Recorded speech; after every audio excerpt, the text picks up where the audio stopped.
Magandang umaga po sa inyong lahat. Good morning, good morning, good morning ho. Kahit saan man ho kayo naroon, good evening ho sa ibang lugar ho tulad ho ng bansang America and Canada.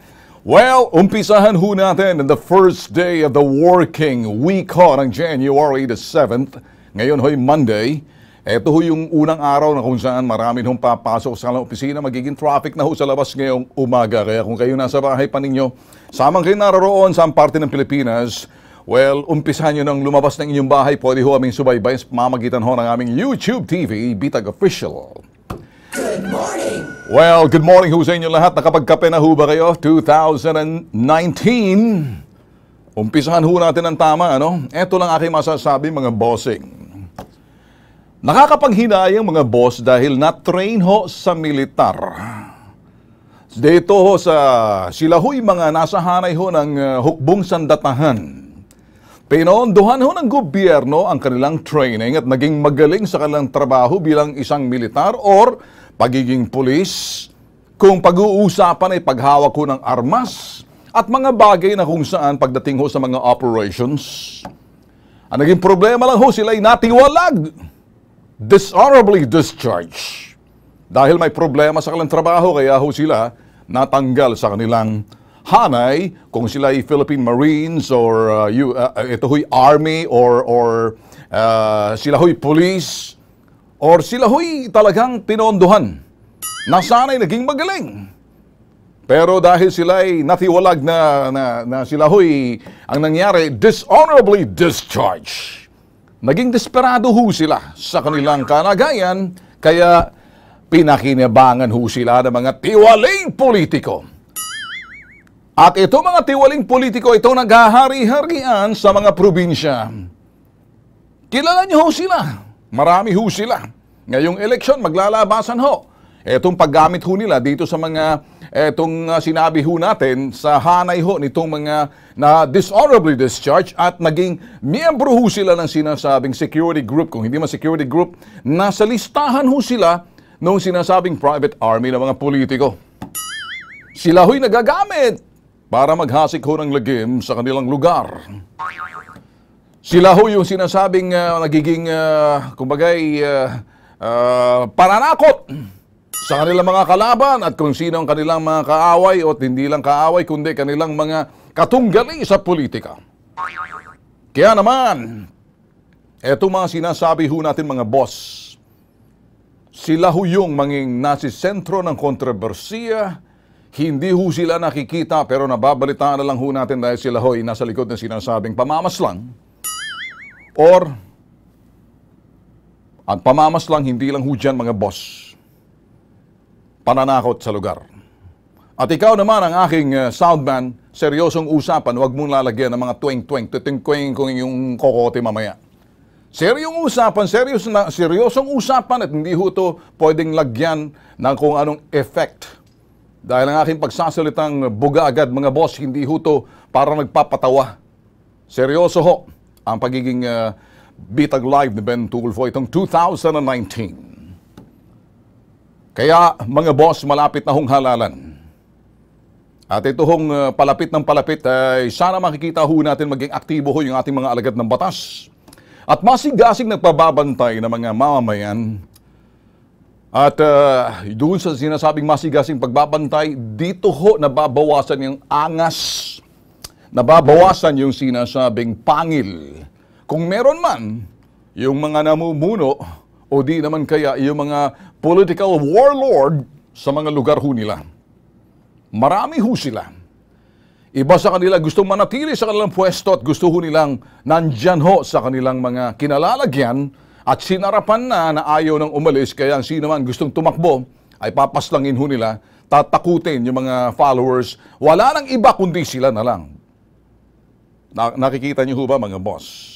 Seryosong usapan ho to. Walang patawa, walang sound effect. Kaya pupukpukin kong ulo ng aking soundman pag ginamitan niya ng sound effect. Kaya ang aking pagsasalita ngayong Lunes ng umaga mga boss, paggising lang ho sa inyo. Ito ho ang kalagayan ng ating Pilipinas kong mahal kapag hindi ho nabantayan ng husto. maging ang presidente galit. At nakikita niya. At nasabi niya ho to nung last year bago mag-New Year na yung paggamit ng mga politiko. Yung ibang mga politiko na parang maghasip ng lagim o pananakot sa lugar dahil silang gusto maghari-harian. Ang mga bagay na huto na tatapyasan, kamasigasig na pagbabantay ng mga mamamayan at pagre-report sa mga kinaukulan sa ating Philippine National Police, sa ating pamahalaan, sa intel group ng ating pamahalaan para matukoy kung sino yung mga politiko o political warlord na may inaalagaan hong hanay na mga, kumbagay, ito yung mga pakawala kung tawagin ho. Pakawala dahil sila ho yung sinasabing mga hitman, triggerman. Sila ho yung mga mamamaslang at handang pumaslang. At sinasabi ho natin sa salitang Ingles, assassins. Sa halaga, nababayaran ho sila.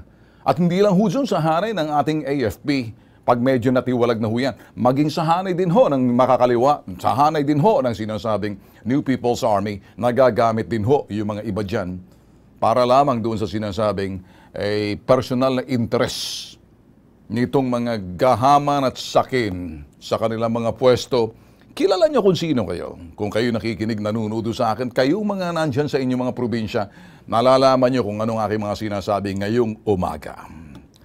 Lunes, Enero 7, magandang umaga po sa inyo lahat. Si Ben Tulfo ho to live na ho tayo. Ibang klase yung approach natin ngayong 2019. May mga bagay na minsan ginawa ho natin ng 2018. Iba ho ngayon kasi medyo kung sa inyo mga cellphone, nakikita nyo kung minsan nag-auto-update ho yan dahil yung internal operating system ng inyong cellphone, may mga bagay na kung minsan may applications, may mga bagay dyan na hindi na po pwedeng gamitin o mga bagay na hindi na relevant kung tawagin. Pero ganun din ho, tayo, mga tao individual. Kaya sinasabi ho natin mga boss, simple lang. Papasok na ho. Ito'y ilang araw na ho nakaraan. 7 days. Matapos ho, 7 days. The first 7 days of 2019. Ay kayo ho ba nag-upgrade na rin ang inyong internal operating system or iOS kung tawagin. O yung inyong paniniwala. Yung inyong pamamaraan kung paano ho o tumingin doon sa sinasabing tinatahak nyong mga goals or plano ho ninyo, yung pamamaraan kung paano nyo ho silang i-execute. Individual man ho kayo, kumpanya man ho kayo, o gobyerno man ho yan, kinakailangan ho, mag-upgrade na ho tayo dahil 2019 na ho. May mga dati na paniniwala ho natin, maituturing ko parang old applications na ho yan ng 2018, maaaring iba sa kanila at marami pa rin sa kanila doon sa mga applications na yan. Or paniniwala natin, hilalintulad ko lang ho sa cellphone. Kung tayo parang cellphone, baka ang cellphone ho natin nung araw pangkiskis sa halo-halo, yung ating mga applications hindi na ho applicable. Meron ho kasing iba, they hold on to that belief, yung kanilang paniniwala na parang akala nila sagrado na ho yan, hindi na pwedeng palitan. Wait a minute. Kayo ho ba bilang isang individual nakakasiguro sa inyo mga itong paniniwalaan ninyo? Ang paniniwala ho ninyo base doon sa inyong mga nakamtan na mga kaalaman at nagamit ho ninyo at dyan sa paggamit ninyo nakita ninyong epektibo o talagang tugma doon sa plano ninyo dahil isinagawa ninyo, nangyari yung plano ninyo, gawa nga nung sinasabing sistema or kung sa cellphone, applications. Ang mga applications, yung mga bagay na paniniwala, mga bagay na medyo isasama nyo sa inyong ho'y goals, importante ho yan napapanahon kasi baka iba dyan, hindi na. Ito ho ngayong New Year na to, alin tulad ho natin ng parang cellphone, tayo ho ba baka naman yung ating applications, yung ating paniniwala kung paano tayo tumingin, kung paano natin tatahakin yung ating 2019. Kung paano tayo puposisyon sa sinasabing ito'y bagay na tayo'y makipagbunuan ng braso sa mga plano natin, kung yan ba'y negosyo o tayo empleyado ng kumpanya, anong posisyon ang dapat natin gagawin para naman tayo maitaas magkaroon ng sinasabing halaga yung ating pananatili sa isang kumpanya kung ikay isang empleyado para naman tumaas ang iyong sweldo dahil may saysay ka sa mga pinagagawa mo sa iyong kumpanya. Kung ang isang korporasyon ganun din mag-isip o isang kumpanya na ang kanilang responsibilidad, social responsibility sa komunidad ay tumutugma, hindi lang puro papasok, meron ding bagay na halimbawa sa gobyerno na pagbabayad ng tamang buwis na hindi ka nandaraya, walang katiwalian, walang pandaraya. Mga boss, importante ho to kasi isang bagay kapag hindi ho tayo nagbayad ng tamang buwis, may tuturing katiwalian na rin yan pag nanakaw sa gobyerno. Ngayon, ang isang gobyerno naman, ang isang kumpanya, kapag medyo hindi binago sa pamamagitan ng mga sinasabing sa ehekutibo ho natin, sila ho yung mga namumuno, sila huhusgahan ng kanilang mga kauri sa sinasabing larangan dahil ang ating gobyerno ay nahahati ho yan sa sinasabing ehekutibo, legislatura, hudikatura, magka-same level ho sila. Ang ayaw lang ho natin makita itong 2019 bago matapos ang 2018, nagbangayan na ho na sinasabi doong parteng, eto na ho. Change topic! Road board! Hindi talaga titigil itong iba rito nasaktan kung pag-uusapan ng road board. Ano ho ba ang road board? Kung hindi nyo naintindihan, maaring busy ho kayo ng 2018 dahil papasko pa lang, busy ho kayo sa mga bibilhin ninyo, mga gift sa inyong mga inaanak kung meron man kayo, kung di kayo mga tsani o di kayo mga kuripot. Nagbigay ho ba kayo ng gift sa inyong mga inaanak? Ng 2018 December, busy ho yung mga mamamayan ho natin, kaya yung pagbabalita, yung mga issue, yung mga bagay na naririnig nyo ho sa programang ito, maaaring hindi nyo masyado napapansin, gawa nga ho ng sinasabi ho natin, panahon. Ngayong 2019, babalikan ho natin, mga boss, ang issue ho ng sinasabing road board na yan. Ito yung bagay na kung saan ay pork war. Hindi lang ho dyan.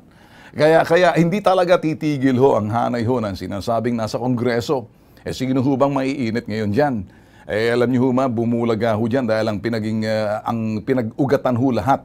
Lahat ho nakita ho natin epekto ng problema, yung sinasabing road board. Ano bang road board? Ito yung mga motor vehicles tax, pagpaparehistro, users, kung tawagin tax, gusto ho nilang gamitin sa pamamagitan ho ng parang kanilang hati-hatiin lang mga pondo na yan, kunyari mga signboard, cat's eye, kung ano-ano pang mga bagay na hindi naman nagagamit sa tama. Yung iba ginagamit talaga sa kanilang, kumbaga, balwarte, kung ikay dikit, kung hindi naman ikay dikit, mangilan-ilan lang ho nakakaalam dito sa road users tax or road board. Kaya itong lumabas na to, nagkabukingan na siguro, kaya maingay ho talaga si Congressman Andaya.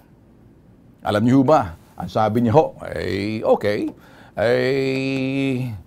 bilang pagsunod doon sa sinasabing kagustuhan ng Pangulo, na yun daw hong Kongreso, nakahanda na ho for the first session, doon sa parte na kung saan susuportan na rin.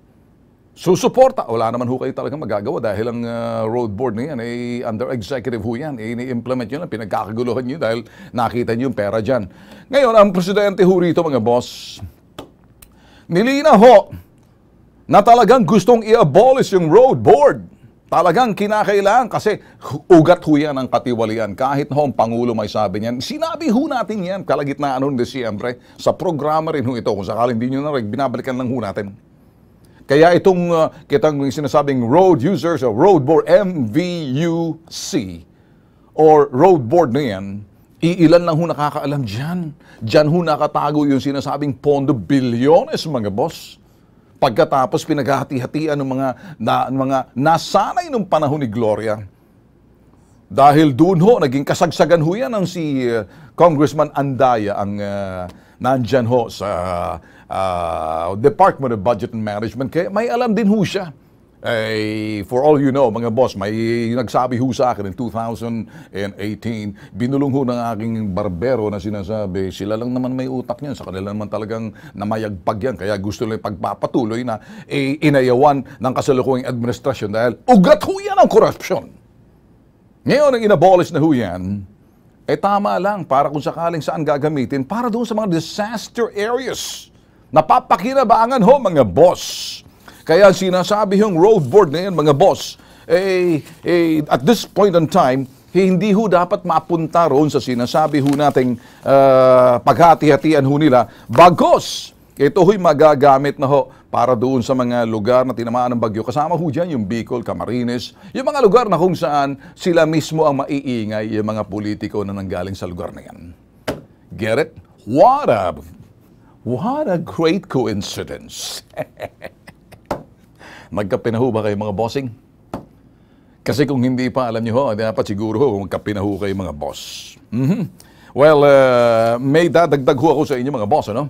Ugaliin ho ang pagtutok ho sa amin dito ho sa Bitag Live dahil hinihimay ho natin, pinag-uusapan ho natin, inaanalisa ho natin ang mga issue na kung kayo ho'y nasa ibayong dagat, kung kayo ho'y nasa abroad, hindi ho lahat natitingnan nyo sa Facebook, hindi ho lalabas yung mga issue na pinag-uusapan natin. Unless otherwise, kung kayo ho'y papasok sa Bitag YouTube TV, sa Bitag Official sa YouTube, then mapapakinggan, mapapanood nyo ho yung mga isyong inaanalisa ho natin na hindi ho makikita sa social media, sa Facebook. Tulad ho ng mga pinag-uusapan ho natin ngayon. Hanapin nyo ho yan, di nyo makikita. Ginagawa-gawa ho. No. Ito ho yung mga impormasyong nakakalap natin base doon sa pag-aanalisa ho natin sa mga ito'y facts, katotohanan, reality, actuality, yung mga nangyayaring kasalukuyan na aktwal. Hindi ho tayo nagbibigay ng mga katang-isip kung pag-uusapan na yung mga issue dito ho sa programang Bitag Live. Kaya, balikan ho natin, sinasabi ng President Digong, ang gusto ho mangyari ng President Duterte, yung 46 billion pesos road tax, dapat gamitin na ho yan para sa mga disaster-prone areas. At ang Bicol ho yan ang magiging benepisyaryo. Okay ka na ba, Congressman Andaya?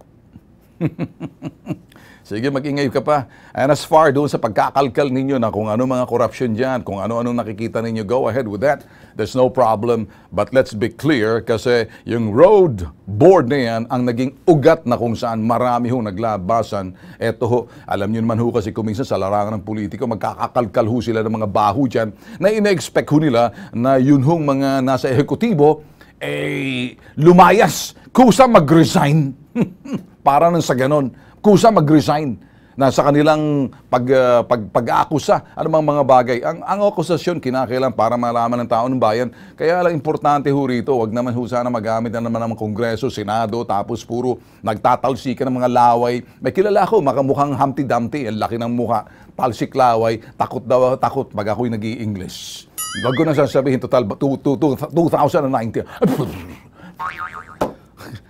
Inimbita ako pagka ayaw kang pasilitain. O, ganun mangyayari sa iyo, Ben Jokno. Ato kayo. Change topic! Alright, public service lang ho to, mga boss. Tapos na ho tayo dun sa sinasabi ho nating mainit ho na issue, yung pinag-usapan ho natin kanina, ano? Public service man ho tayo. Mga boss, wag ho kayo magugulat kung sakaling nakikita nyo ho sa aming social media or sa aming YouTube TV, hindi ho masyado kami active sa social media, yung Facebook na yan. May nagsabi ho sa amin, ay, live streaming, laos na yan, baduy na yan, bakya na yan, mga salitang gurachi tulad ni James at saka si Jason, yung mga matatanda, 50, mga 60 na yan. Kaya pag nag-isip sila salitang bakya, ang sabihin bakya, wala na yan, laos na yan. Kahit na mga lasenggo, nagla-live streaming sa palengke kung paano nila-live stream ang kalang mga isdang pinanininda, ginagamit pa rin ho natin kahit na paano kasi pag pinag-usapan ng Facebook, ang Facebook ho talaga swetek eh. Magaling ho sila kumulekta ng pera para makamtan mo yung maraming likes, campaign ka lang, sige, pondo ka ng pondo ng pera, walang balik. At ang balik, ina-addict ka nila doon sa pagtutok dyan. Ako minsan mali-mali pa ho yung kanilang mga balita dyan kung pag-uusapan sa social media. Kaya kami ho, we would rather advise kung ang social media lang ho is just a marketplace. Kaya lang hindi ka makakasiguro kung sino mga bogus, peke at nagkukunwari sa mga lihitimo totoo. Linawin ho natin yan ha. 2019 nagsasalita ho si Bitag. Kami ho naniniwala doon sa sinasabing tradisyonal na media sa pamamagitan ng telebisyon, radyo at dyaryo. Naniniwala rin ho kami sa Facebook ho na kaya lang piliin nyo lang ho yung mga sites na inyong pupuntahan. Kasi kung hindi, baka kayo'y mapeke. O di naman kaya sa mga sites tulad ho ng mga channels na kilala nyo na talagang professional, seryoso ho sa kanilang ginagawa, hindi para yung kanilang personalidad ang nilalako, bagkos nilalako yung sinasabing korporasyon at yung mga bagay na dapat malaman ni Juan de la Cruz dahil sila may pananagutan ho sa taong bayan. At ayaw nila masira yung sinasabing korporasyon, hindi man korporasyon, yung establishmento o institusyon na narepresenta ho nila. Pero pag individual ho kasi, that's where sometimes in personality-based, you have to be very careful. Mag-iingat ho kayo sa mga sinusundan ho ninyo. At hindi ho namin sinasabing sundan niyo ho kami. Pakinggan niyo na lang ho kami, mahalaga ho sa amin, bahala na ho kayo magbalanse. Public service lang ho, walang personalan kung kayo tinamaan sa aking mga sinasabi, hindi ko ho layunin kayo'y saktan or di naman kayo pasaringan bagkos nagsasabi lang ng katotohanan mga bossing. Magandang umaga po sa inyo. Wake up! Gising na ho ba kayo? Hindi pa? Magkape muna tayo. Oh, yeah. It's you, me, your coffee, your tea, your chocolate in the morning and Bitag Live, Ben Tulfo. Kuminsan mga boss, masanay ho kayo sa programa ho namin dahil hindi ho kami nagkukunwari. Hindi ho kami nagsasalita para lang magpapasikat. May kasabihan ho kami, naniniwala ho kami, we walk our talk and walk the walk. Noon pa ho, even before panahon pa ho ni Pinoy, gano'n na ho kami. Ganito na ho talaga ang panahon ni Gloria. Ganito na ho kami. Ganito na ho talaga ang Bitag Live na maaring ngayon pa lang ho na yung sa mga millennial, yung mga Generation X na napapanood ho kami. Pero isang bagay katangian ang estilo ho at ang yung aming tatak ho sa programang ito. Public service, investigative, no holds barred. Pag kami nagsalita, ginagawa ho namin. May marami na ho kaming mga palabas na hindi ho namin pwedeng ipalabas sa telebisyon dahil di papasa sa MTRCB. Subalit ako'y nagpa-public service, naniniwala ho kayo ako sa estilo ko ho kasi pag kinausap ko yung mga taong brusko, barumbado, nananakit, abusado, napapang-ape, hindi mo pwedeng makuha yan sa pakiusap na parang pastor o alagad ng Diyos. O di naman kaya pakikiusapan mo ng desente ka kasi ang kanilang lingwahe kag hindi mo kayang salitain at hindi naman sa lingwahe lang. Hindi lang sa lingwahe. Ang lingwahe sa salita. Pero hanggang salita ka na lang ba? Marami ho kaming mga palabas na hindi na ho namin pwedeng ipakita kasi hindi ho papasa sa MTRCB, lalo na sa telebisyon. Pero kung lingwahe lang pag-uusapan, meron ho kasing ibang bullying by simply talking. Bullying, verbal bullying, emotional bullying, psychological bullying by way of words. Si Bitag ho, hindi ho ganun. Sinasalita ko lang doon sa mga taong ganun din ang lingwahe. Ganun ho kami mag-public service. Marami nagtatanong, ang yabang talaga nito. Dahil hindi nyo ho kami kilala. Siguro nga, kilalanin nyo ho ang Bitag. Marami na ho kaming insidente na hindi na ho namin pwedeng ipalabas. At kung babalikan ho namin, hindi namin babalikan na yun. Bakit namin babalikan? Siguro nung araw, sabi nga ho natin, internal application, internal operating system, noon, ito ba'y gagamitin pa rin namin? Depende kung sinong kausap namin, kung sinong kaharap namin. Ba'y pag medyo bulik at nananakit ka, alangan ba naman magdadasal ako sa kapatid, praise the Lord, hindi. Sasapakin kita dyan, didibdibang kita dyan, ba't mo sinaktan ng amo mo? Ito ang pamagat panoorin. Isa pa, pag may nakaabot sa akin, pupuntahan kita, sasapakin kita. Usapang RB na to. Naintindihan mo ba ako? Hindi ako nagbibiro. Pag ako pumunta rin, kikis-kis ka mukha mo, sahambalusin kita, didibdiban kita tulad ng pinagagawa mo sa mga gwardya. Kasi may lalabas na higit pa sa iyo kung gusto mong usapan Army. Panchito de los Santos. Commander ninyo sa Skyway. Opo, sir. Ano itong Skyway na to? Bali, sir, sa expressway, yung NLEX, sir. Hinati po kasi yung NLEX. Alright. Security guard ka. Opo, sir. Sinasaktan ka ng ang mga empleyado kapag na-late at nagkamalit pumabsent. Sinong gumagawa ng pananakit? Sir, yung commander ko, sir. Commander mo. Opo, sir, sa... Nanunutok, nandidibdib, naninipa at namamahiya. Opo, sir, sa harapan ng kasama namin lahat. Tinitingnan kung lalaban ka. Opo, sir. Ng hahamon. Ang depensa ng commander, light physical injury lang yan. Ang may kakaso sa kanya, hindi siya natatakot. Opo, sir. Ginagawa niya ito sa loob ng 6 na taon. Opo, sir. 6 na taon na po ako doon. Sigurado ka. Opo, sir. Ikaw lang ang lakas ng loob magsumbong dito. Tinanggal ka na ba? Bali, sir, pinagbantaan niya na ako, sir, eh. Kaya hindi na po ako nag-report doon. So, nagbanta sa'yo. Opo, sir. Siya lang, ikaw lang naglakas ng loob. So, hindi ka na nag-report. Hindi mo ba alam, pag hindi ka nag-report, awol na yon. Absence without, kumbaga, dereliction of duty. Opo, sir. Bali, ginawa ko nun, sir.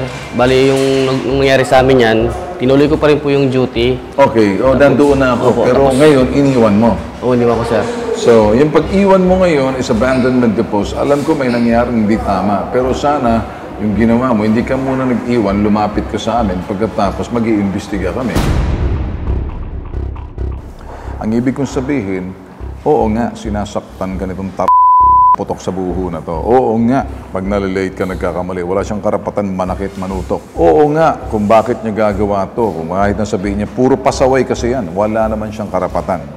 Oo nga, kung minsan, baka siguro nananadya na kayo, kaya medyo may pagka-militar na siya, may physical contact na siya, may hazing ng ginagawa niya. Oo nga, hindi tamang ginagawa niya. Okay. Kaya lang, hihina ang kaso mo kasi nag-awol ka eh. Dereliction of duty, abandonment of post. So, humina yung kaso mo. Ngayon, may tatanong ako sa'yo, may dedepensa ba siya? Tatayo sa inyo, may ibang mga gwardiya na totoong sinasabi mo. Kasi kung hindi, baka sabihin, sinungaling yung boss eh. Dereliction of duty yan eh. Gumaganti lang yan eh. Gumagawa ng istorya. Ngayon, yung sinasabi mo at sinasabi niya, eh parang akusasyon kayo kung sino mabigat, matimbang. Eh siya nandoon pa. So mayroon siyang kapangyarihan. Pero kung nandyan ka, mag-iimbestiga kami ngayon, pwede siyang ipatawag, physical injury, pwede namin tawagin yung Skyway, pwede namin imbestigahan to. Ang nangyari lang, umalis ka na. Kailan ka ba nag-resign? Nag-resign ka ba? Nag-resign ako, sir. Okay, so nag-resign ka nga. Okay, nung mag-resign ka ba, nag-clear ka? Bali, sir. Agency ba to o kumpanya mismo? Agency lang po, sir. Anong agency to? Lifeguard, sir. Lifeguard. Last sack. Ito ba si Panchito de los Santos? Commander mismo sa Skyway? Ito po, sir. Tapos kayo sa agency lang? Yes, sir. Ay, naloko na.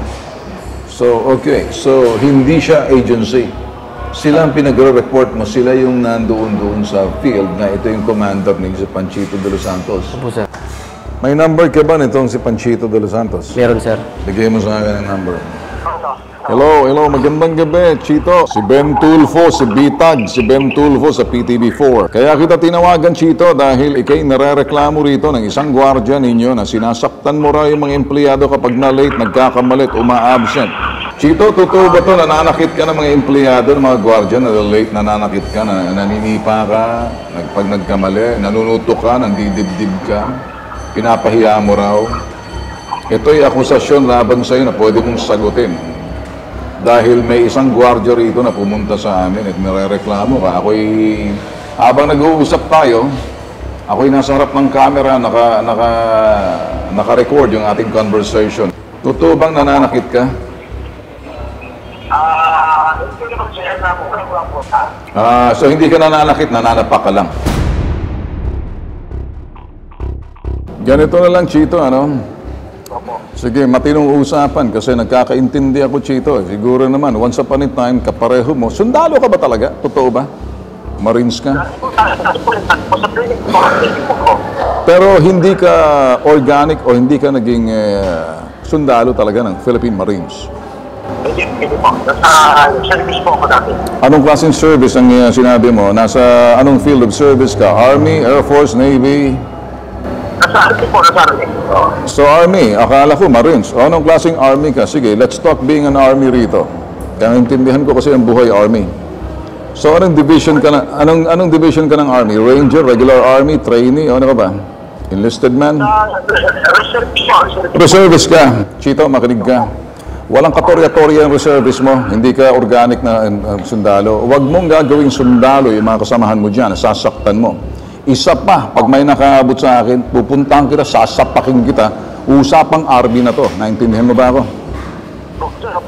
Hindi ako nagbibiro. Pag ako pumunta rin, kikis-kis ko mukha mo, sahambalusin kita, didibdiban kita tulad na pinagagawa mo sa mga gwardya. Kasi may lalabas na higit pa sa iyo kung gusto mong usapan army. Pero kung gusto mo maging army, yung pagiging Philippine Army mo na hindi ka naman totoong army, reservist ka lang. Huwag mong gagamitin yan, ha?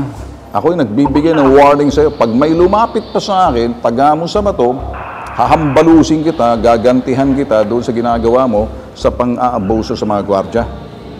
Pag nalaman to ng Skyway at kaya kong sungkitin ka sa Skyway, at sasabihin ko rin sa Skyway, ginagawa mong kabulustugan na ginagamit mong pananakit. Ang posisyon mo na yan, malilintikan ka. Sigurado matatanggal ka. Alright. Sorry. Okay. Ganito, may pamilya ka. Itong sasabihin ko sa iyo, humingi ka ng sorry dito sa iyong sinaktan at hindi ko muna pakikilala sa iyo. At sasabihin niyo sa iyo kung anong pananakit na ginawa mo. Kausapin mo to dahil naka-record tayo. Kausapin mo to. Sir, napunta ako rito kay Sir Ben. Gawa nung yung pananakit niyo sa akin. Hindi ko kasi, sir, kayang tanggapin yung ginawa niyo eh. Halos munti ko mandilim yung... Ito lang kung nakalimutan ko. Sa sobrang pressure din ako. Gusto ka siya natin shopping gano'n eh. Kaya, palis ka naman eh. Eh sir, napagbantaan mo na kasi ako, napagsabihan mo na ako ng ano rin sa akin eh. Sorry, malang hindi naman makaulit. Parang awa pa lang. Kaya ka kailang sama, mo rin asok sa'yo eh. Kaya bakit ko. Hindi naman ako nasok sa'yo.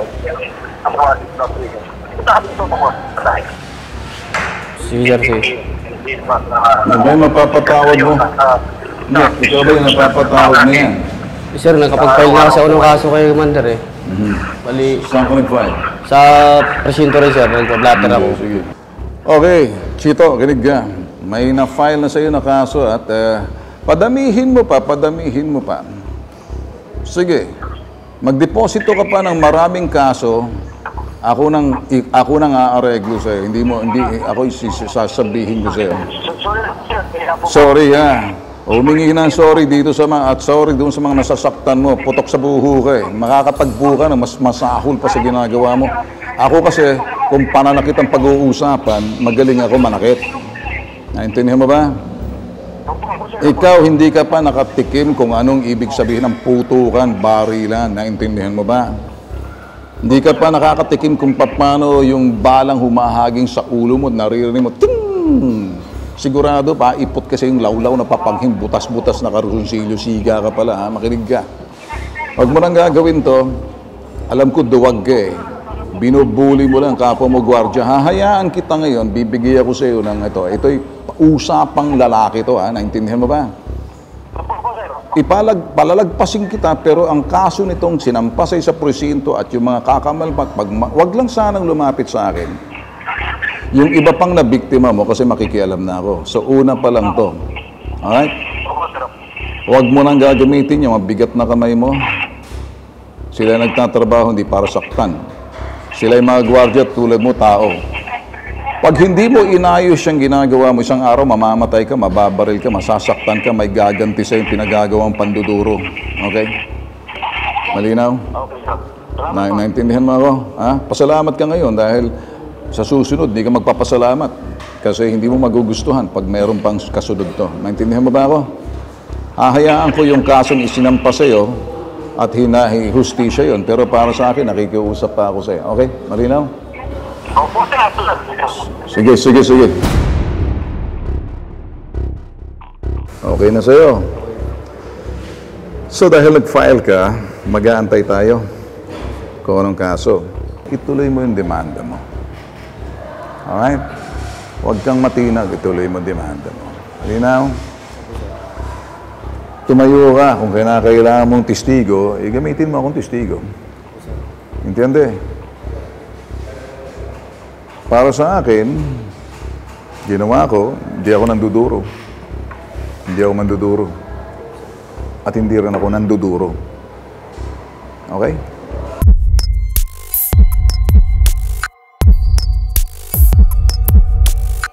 Kung kayo ho'y nagugulat sa sistema ho namin, sa public service ho namin, ang sinasabi lang ho namin, kami ho'y we can walk our talk and walk the walk.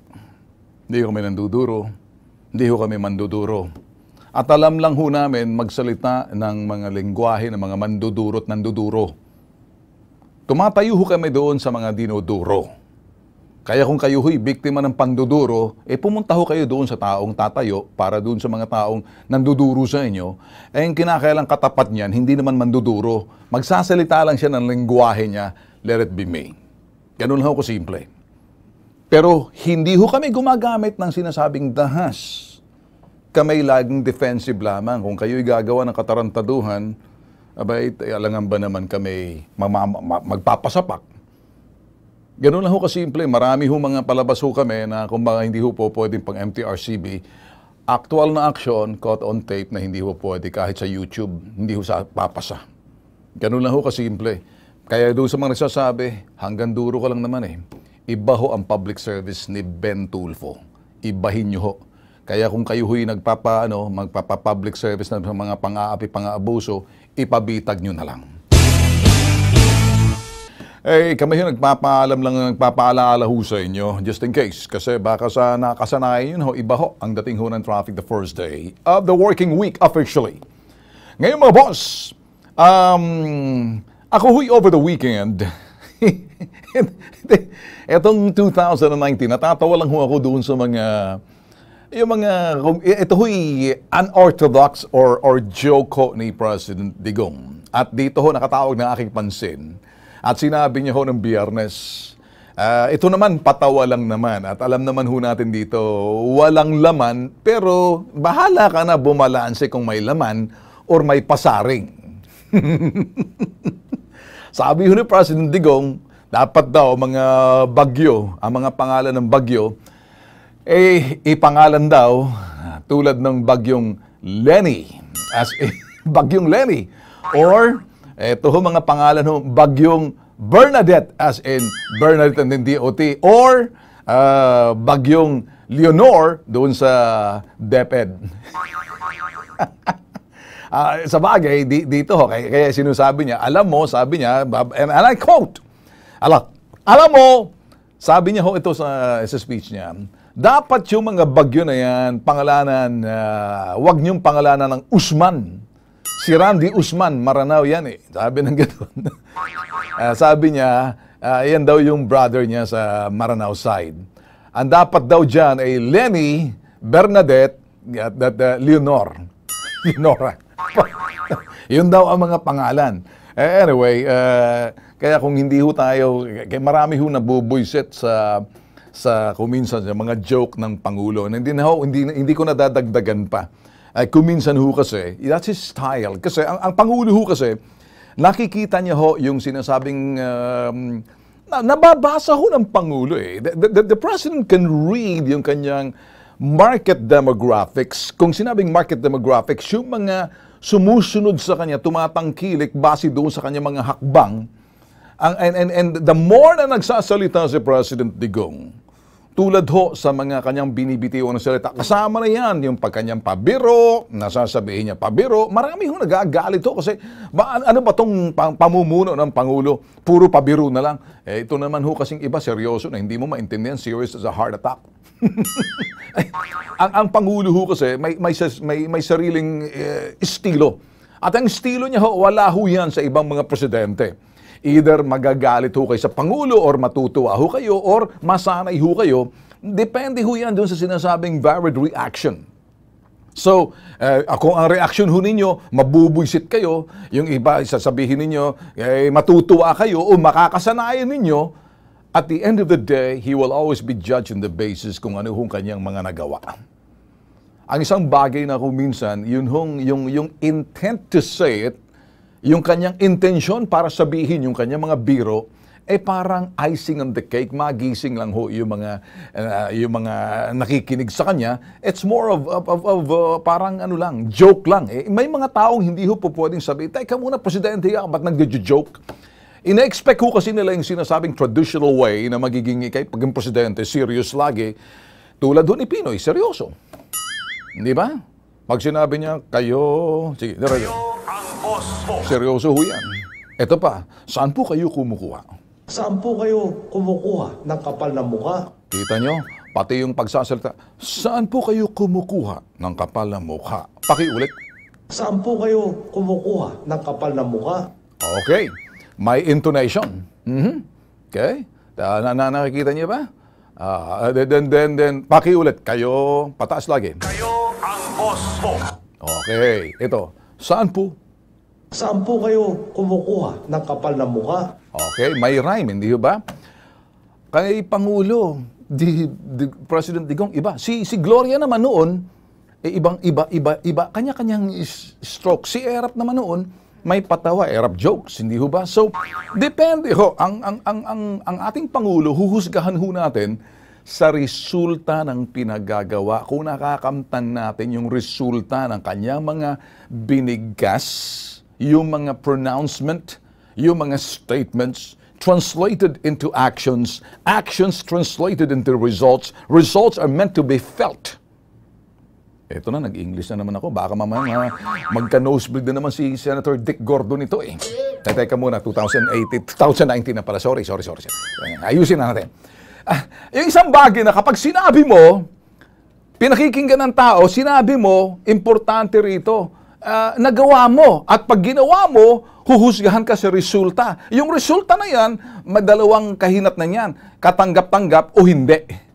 Or kaya sinasabi, ramdam ng taong, tinatanggap namin ang resulta. Yan ang gusto namin. Ay, hindi namin tinatanggap. Negatibo yon. So, nakita niyo naman ho sa SWS kung ano hong survey. Hindi naman ho gawa-gawa ang SWS survey. Kasi marami ho nagsasabi, yun daw ang pinaka-prominenteng survey company, Social Weather Station, sabi ho nila. Ngayon, unang pumalag dyan. Wow, my man, nasaan na kaya si Sunny ngayon?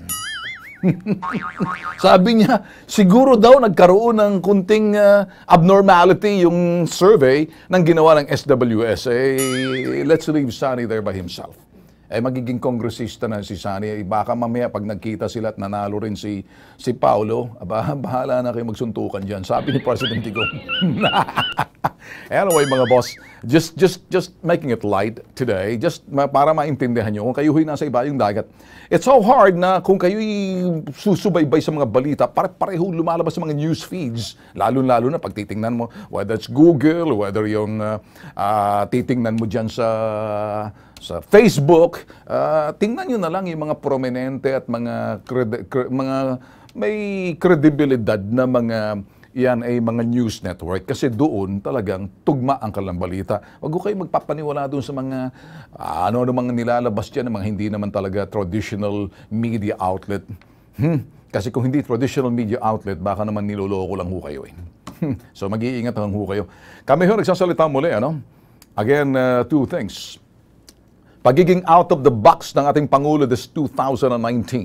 Sabi ho ng mga ibang opposition, ito raw ng eleksyon darating ngayong 2019, magiging referendum ito ng administrasyon ni President Digong. Nagkamali kayong malaking pagkakamali. Dapat hindi na kayo nagbukas ng inyong mga bibig, kayo mga nasa opposition, kayo mga nasa dilawan. Satsat kayo ng satsat, ngak-ngak kayo ng ngak-ngak. Sa survey pa lang, sa SWS survey pa lang, taas. Anong ibig sabihin? Katanggap-tanggap acceptance ratings. So, yung pa lang, masasabi mo, referendum. Kung yung itatranslate, maraming ho nagsasabi, abay, kung sino yung dikit kay Pangulo, kung sino ho, ang Pangulo naman ho kasi alam partido eh. Alam na ng Pangulo kung ba't kayo didikit sa akin. Ang alam ng Pangulong Duterte, I am doing good. As far as I'm concerned, I don't have any party. Kung sino man itong mga sikat na mga political personality at ang kanilang mga partido, hindi naman magdadala mga partido dahil mahina ang party system sa Pilipinas eh. It's all based on, well, mga political personality, not party. Kaya ang reading ng Pangulo dyan, wala naman akong pakialam kung anong partido mo eh. Kasi at the end of the day, pag nanalo ka, didikit ka rin naman sa administrasyon dahil may mayorya, ay nasa administrasyon at kung anong ginagawa namin, whatever that is, the people are the judge. Hindi doon sa mga bibig ng mga malalaking individual na talsikan laway tulad nitong si Lagman at sinasabing martial law daw. Bakit magma-martial law? Wala namang banta sa Mindanao. Hoy! Hoy! Hoy! Hoy! Kengkoy! Congressman Lagman, gising ka ba? Pakiulit ng sinabi mo?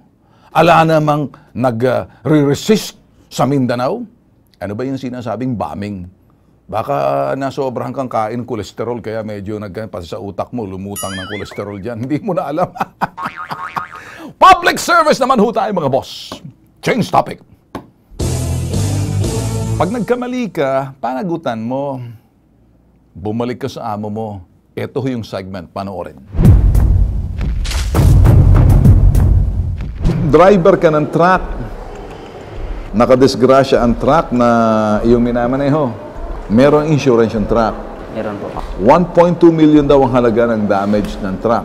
Ang ginawa ng iyong amo, ginawa kang boy sa kanilang bahay. Gusto niyong maliwanagan kung talaga ba dapat siya magbayad sa ganung kalaking halaga na tigil ang pagbabanta. Binagbabantaan ka pa rin ito? Kung may mga tics siya sa akin eh. So, tumagan ko. O sige, bigay mo sa akin number. Hello, Mickey. Sino to? Mickey, si Ben Tulfo sa Manila. Mickey, may tao ka bang pangalan Cham Glico? Sampo. Oh, si Cham Glico, yung driver mo raw na naka-aksidente. Opo, sir. Okay.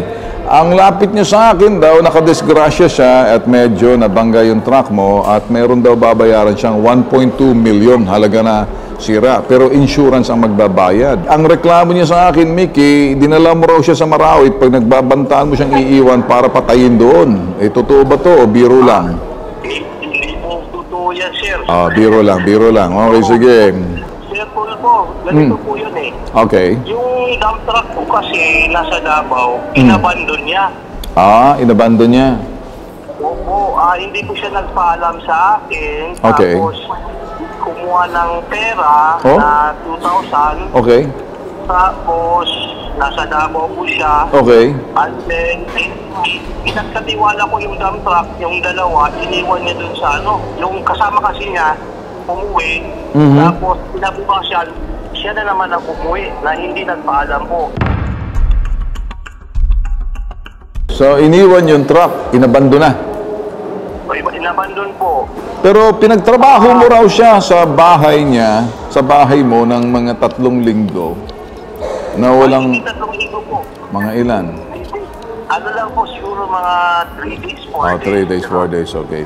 So, paano niya babayaran to? Magtatrabaho siya sa iyo, mag-i-employ siya ng driver o mangungutang siya? Eh, sino magpapautang? Kalimbawa, kung medyo malaki ng konti. Yun po ang gusto ko mangyari, sir. Pinagbigyan ko po siya, sabi ko, Cham, baka pwede na mag-drive ka na lang sa akin. Tapos lingguhan, bawasan ko 500 every week. Gusto niya lang malaman at malinawan kung talaga bang siya'y dapat magbayad ng ganong kalaking halaga ng 1.2 million. At, okay, so magkano babayaran niya, Mickey? Ano po, bali, yung babayaran ko po sa insurance na di ko pa po alam kung magkano po yung participation fee. Okay. Ang sinabi sa akin eh. Alright. Normally sa insurance, mga 80% binabayaran, 90%, 10% or 20% na lang maiiwan doon sa sinasabing insured expense. Di ba? Sa palagay mo kaya, Mickey, mababayaran itong driver mo na walang-wala? Ang bala ko po sa kanya, sir, huwag lang niya takasan yung babayaran kong participation fee kasi sabi ko naman sa kanya, hindi ko naman masusulo to. Sabi ko, kung magkano man ang babayaran ko sa insurance, yung participation ko, hatiin na lang natin tapos hulug-hulugan mo sa akin kasi hindi ko naman pwede pilitin na bayaran mo na isang buo yan. Okay. Sa bagay, nakita ko na tama rin naman ang estilo mo. Ano? Titingnan ko rin to kasi maganda kung tumawag din ako sa iyo para malaman ko kasi sa unang tingin at sa unang pakikinig, parang lumalabas siyang kawawa. Pero ngayon, nakuha ko ng banig mo. Nakuha ko na yung... Opo, Okay, sige, sige. Nakuha ko ng panig mo, nakita ko na medyo babalansehin ko to, ha? May problema ako sa nangyaring ginawa mo. Wala namang masama kung naka-aksidente ka. Ang aksidente hindi maiwasan. Yung pagbayad mo sa'yo, kahit na papano, malaking bagay yun. Parang pinagtrabaho ka kahit na papano. Ang problema, iniwan mo yung truck, yung pangalawang truck na hindi diskrasya. Hindi maganda yun. Kung saan mo kinuha yun, doon mo nasasauli. Sa palagay mo kaya, tama ka o mali? Doon sa sir, hindi ko pagpaalam, mali ako doon, sir. Sasabihin ko sa'yo, ayos naman kausap. Kahit na nakabangga ka, binigyan ka ng trabaho para makabayad ka.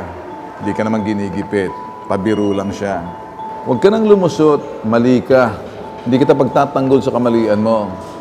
Bagkos, ika'y pupunta roon sa amo mo. Nandito ka na sa akin. Humingi ka ng patawad. Alright, pakikiusapan ko at sasabihin ko, babalik ka sa kanya at hindi ka gagalawin, okay? Mickey, ganito na lang, pababalikin ko sa iyo itong si Cham at gusto niya magtrabaho. Natatakot lang siya doon sa laking halaga na kanyang babayaran. Sabi niya, wala daw siyang ibabayad ng ganun. Ang sa akin na lang, pakikiusap ko na lang, bahala ka na magbigay ng konsiderasyon. Pakakausap ko sa iyo, hihingi siya ng patawad sa iyo, pupunta pa rin siya sa iyo. Usap kayong dalawa, sige, ganyan, usap kayo. Sige, sige. Hello, boss. Hello, boss. Patawad, boss, sa nagawa kong pagkakamali, boss. Sana matanggap po pa ako dyan. Babalik ako dyan sa Davao. Ang gusto ko lang malaman at marinig sa'yo kung babayaran mo sa akin at saka kung paano mo babayaran. Opo, boss. Babalik ako dyan, boss, sa Okay. Maraming salamat sa'yo. Maraming salamat din, ha? Okay, tanggapin mo na to, ha? Okay, sige. At darating sa iyo to, mag-usap na lang kayo bilang kapatid na Kristiyano at kapatid na Muslim, okay? Ha? Alright, sige. Maraming salamat, Mickey. Okay. Sige, salamat po. Pinapayuhan kita para malaman mo kung ano mga samang sa susunod pag nag-empleyo ka, may pananagutan, may responsibilidad na sinasabi. Ang isang taong pinagkakatiwalaan, marunong tumanggap ng responsibilidad at pananagutan sa kanya mga kamalian. Okay? At pagkatapos, siya'y hihingi ng paumanhin. Ang amo mo ay parang magulang. Ikaw ay parang anak. Itrato mo na parang magulang. Sa susunod, pag nagkamali ka, umaming ka, humingi ka ng patawad, baguhin mo, mapapatawad ka. Huwag kang tatakbo. Huwag kang magdadahilan. Huwag mong pagtakpan ng mga kamalian mo. Okay? Bumalik ka na. Okay? Sir. Okay, sige, sige.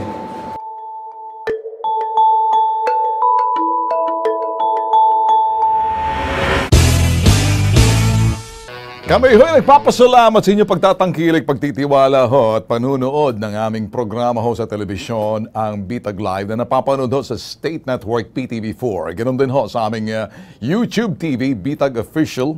Yan ho'y everyday. And sabay din ho sa aming live streaming ho yan sa Facebook page namin Bitag Live and sa aming website ho, bitagmedia.com. Ugaliin hong sumunod ho sa amin sa mga public service analysis, ang mga bagay na mapapakinggan nyo ho na hindi nyo ho mapapanood sa iba dito ho. Hindi sinais naming maiba, ibala ho yung aming analysis kasi tumpak ho kami doon sa mga sinasabi ho namin at hindi ho kami pwede maging source ng fake news. Kami ho nasa pambansang network dahil kami ho yung pambansang sumbungan at pambansang ito ho'y kung pag-uusap ay analysis, pag-aanalisa ng mga issue, pangmasa. Wala na ho kaming ibang sasabihin pa. See you tomorrow. Adios!